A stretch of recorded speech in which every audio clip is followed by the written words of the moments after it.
Hey guys, it's Russ, and I wanted to talk today about the difference between a Fender Jazzmaster and a Fender Jaguar.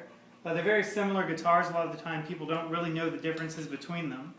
They have kind of the same off-waist diagonal body style. Most importantly, they have the same type of floating tremolo, but there are some major differences. So looking first at the Jazzmaster, this was the first guitar of the two that Leo Fender designed. It was in '58. And he was looking for an answer to the archtops and the guitars that Gibson was putting out. They were dominating the jazz scene. So he wanted to make one that could compete with a solid body. He thought he'd revolutionize that entire world of music. Didn't happen at all. Very little impact on jazz players, but there was quite an impact that it had on surf players there soon after in the early '60s, and then been popular with alternative music. People like Kevin Shields, Nels Cline, Thurston and Lee from Sonic Youth. So they definitely have their place. To start out, the Jazzmaster, it has a very long scale. I think it's 25.5 inches. You can check to see for sure, but it almost feels like a baritone guitar, how large it is.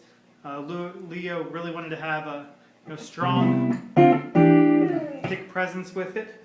So he did a few different things. First off, the pickups. These are not Gibson P90s, which is a common misbelief. They're Jazzmaster pickups. They're their own thing. They are similar in the fact that they're single coil pickups. They have more of a rounded sound, not that twang that you'd have out of Telecasters and Stratocasters.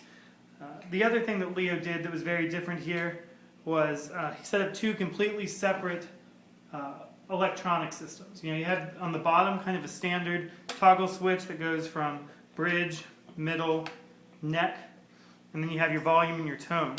What's different is up here, he thought he'd appeal to the jazz world. It's a little bit hard to see because of that color, but you have another set of switches that override this system.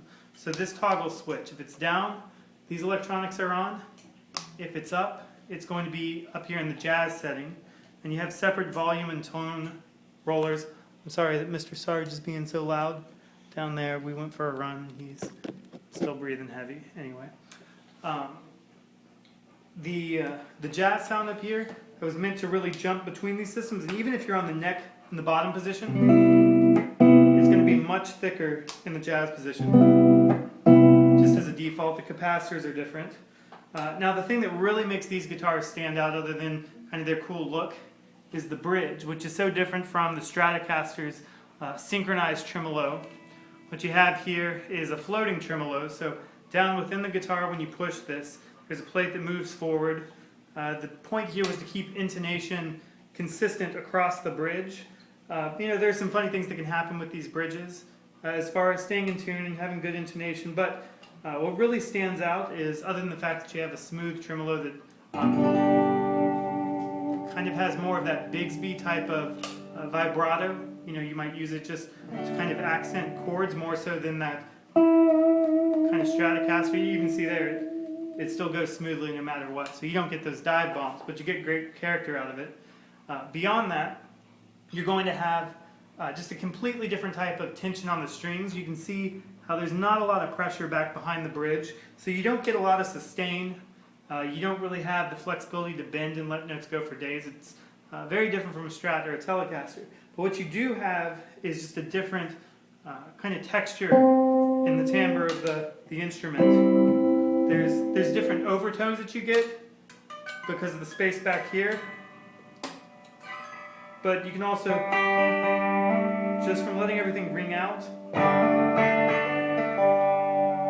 it's hard to show it in a quick kind of snapshot, but when you play them you really feel how that comes to life, and that's what most players are looking for. The pickups are cool, the body shape is cool, but it's really the bridge that makes this guitar stand out. Leo had been making this for jazz players. It didn't catch on. It caught on very quickly with surfers. So he was living in California. He was around the whole surf scene that was starting to pop up in the early '60s. And what Leo decided to do was kind of get their input. What do you like about the Jazzmaster? What do you think should be different? And as a result of that, in '62, he designed the Jaguar, which is very much so, I'm sorry while I'm switching here, very closely related to the Jazzmaster, but there are some differences there that were locked in on what the what the surfers really wanted to have. So this was marketed as a surf guitar, not as a jazz guitar or rock or country or anything else. That's what was happening at the time. Start out with same basic body style, same kind of off-waist, a lot of reflection there, but off-waist contour to it. I think it's very comfortable the way it sits here. It's smaller than not just the Jazzmaster, but than the standard 24.5 inch that you have on most Fenders. It's a 24-inch neck span here, so a little bit of a smaller guitar. Doesn't ring out as long, not as thick, but that's part of the characteristic of it. So people were looking for more of that thin, kind of snappy type of sound, not quite as full, in the good way. The pickups, there's another big difference. People were looking for more of that twang, more of the Stratocaster sound. So these are essentially Strat pickups. The difference is he put in metal shielding on the sides. You can kind of see it there, the claws sticking up. The idea was to cut down on some of that single coil hum that has always been an issue. When those guys were dealing with it, they wanted to kind of just shield the magnets a bit to change the dynamic there. Looking at the top, Jaguars have the exact same jazz position here that's on a Jazzmaster. It's very dark, very full. One of the things about Jaguars, just kind of jumping off topic, is they have this reputation for being very thin. It's what they've been kind of known for. You kind of think of Johnny Marr, that type of little jangly guitar, and that's something they can certainly do, but I mean they're still essentially Stratocaster pickups. It's still a good long scale. There's a lot of life that comes from the sound there, and there's a lot of warmth. I think it's funny when people think that these guitars can't rock or can't cut through because they sound thin. There's a lot of power that comes through these guitars. If we flip back down from this top position, the thing that really stands out about the Jaguar is kind of the zany 3 toggle switches you have here. So standard volume and tone like you would expect on any Fender, but over here we have our 3 on-off switches, and this is the part that most people don't really understand. We're going to start up here on this end. This first switch is to engage the neck pickup. So if it's down this way, it's off. Now we have the neck pickup on.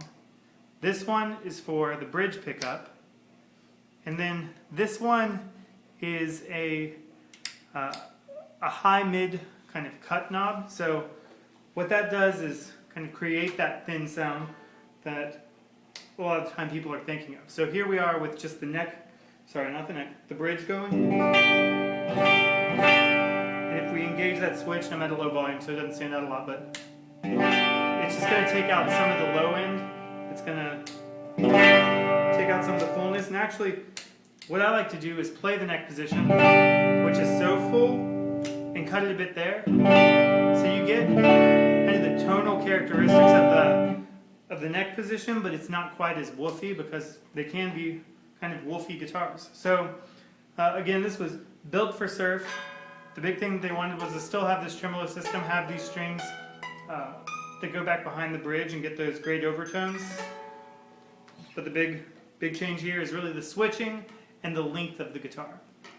So, I just love Fenders. I love all of the different models that Leo put out, but the Jazzmaster and the Jaguar, they're unique. They're just their own world of guitar playing, and I think that it changes the way that you approach the instrument when you play a different guitar, and certainly these two instruments stand out a lot, and I think they're pretty cool. So, thanks for watching. Bye.